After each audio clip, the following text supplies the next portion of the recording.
அன்பிற்கினியவர்களே வணக்கம். சுரேஷோடு ஒரு நிமிடம் நிகழ்ச்சிக்கு உங்களை வரவேற்கிறேன். ஒரு சில சங்கதிகளை பார்க்கின்ற போது மனசுக்கு சங்கடமா இருக்குது. எந்த வகையிலன்னாக்கா, சில நேரங்கள்ல பத்திரிகைகள்ல இப்படிப்பட்ட புகைப்படமோ செய்தியோ வந்துருது.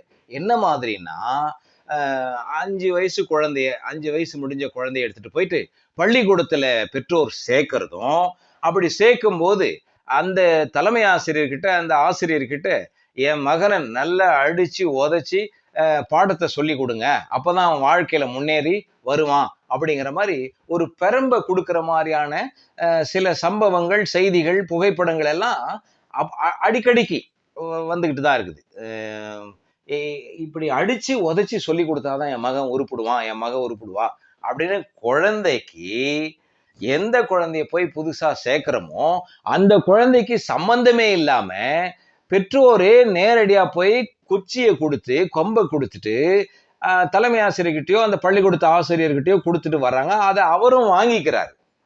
இந்த மாதிரியான சங்கதிகள் மனசுக்கு நெருடலா இருக்குது. ஏங்க, நீங்களாச்சு அந்த பெற்றோராச்சு அவங்கெல்லாம் மேஜர், அவங்கெல்லாம் வயது முதிர்ந்தவர்கள் இல்லையா? அவங்க அந்த குழந்தையினுடைய கன்சென்ட், குழந்தையினுடைய ஒப்புதல் இல்லாமலேயே அந்த குழந்தைய போய் அடிக்கிறதுக்கு, அடிச்சு பாடம் சொல்லி கொடுக்கணும், கல்வி கத்துக் கொடுக்கணும் அப்படின்னு சொல்லி கொடுக்கறதுக்கு எந்த பெற்றோருக்கு, எந்த ஆசிரியருக்கு உரிமை வருதுங்கிறது எனக்கு இன்னும் விளங்கல. அப்படி உங்களுக்கு யாருக்காவது தெரிஞ்சா அதை நீங்க என்கிட்ட பகிர்ந்துக்கலாம். எவ்வளவு அது வேதனையா இருக்குது. ஒருவேளை இதையெல்லாம் செஞ்சு அப்படிப்பட்ட புகைப்படத்தை, செய்தியை வெளியிடலாம், நம்மளை பத்தி கூட வெளி உலகத்துக்கு தெரிய வரும் அப்படிங்கிறதுக்காக இதை பண்றாங்களா என்னன்னு தெரியல. இவங்க எல்லாம், அவங்கதான் பெற்றோர் கூட, எல்லா பெற்றோருக்கும் சட்டதிட்டங்கள் தெரியாமல் இருக்கலாம். ஆனால் கல்வி கூடங்களிலே வேலை செய்கிற அந்த ஆசிரியர்களுக்கு, அவங்களுக்கு the right of children to free and compulsory education act 2009 அது தெரியாம போயிடுமா? அதாவது குழந்தைகளுக்கான இலவச கட்டாய கல்வி உரிமை சட்டம் 2009 வந்தது.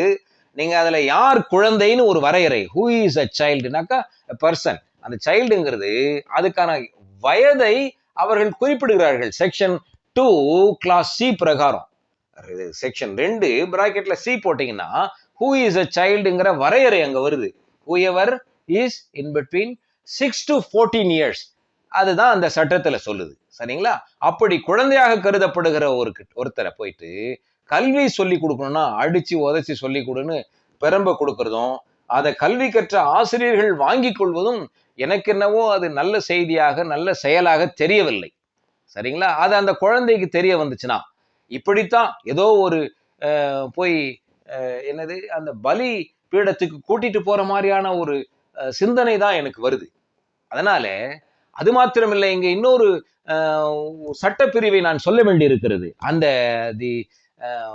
அந்த சட்டத்தை இப்ப சொன்ன பாருங்க, அந்த குழந்தைகளுக்கான இலவச கட்டாய கல்வி உரிமை சட்டத்தை எடுத்துக்கிட்டீங்கன்னா, the right of children to free and compulsory education act 2009 section 17 clause 1 எடுத்துக்கிட்டீங்கன்னா, 17 உட்பிரிவு 1ல அந்த குழந்தைய no corporal punishment, no physical punishment, no mental ஹராஸ்மெண்ட்னு வருது.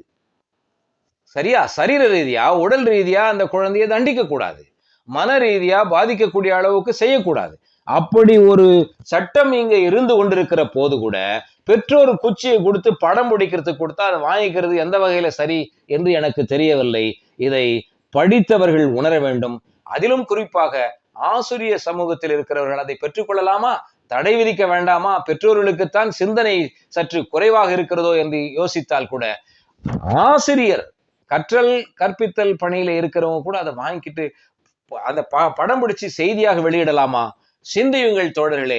வேறு பதிவில் சந்திப்போம். நன்றி, வணக்கம்.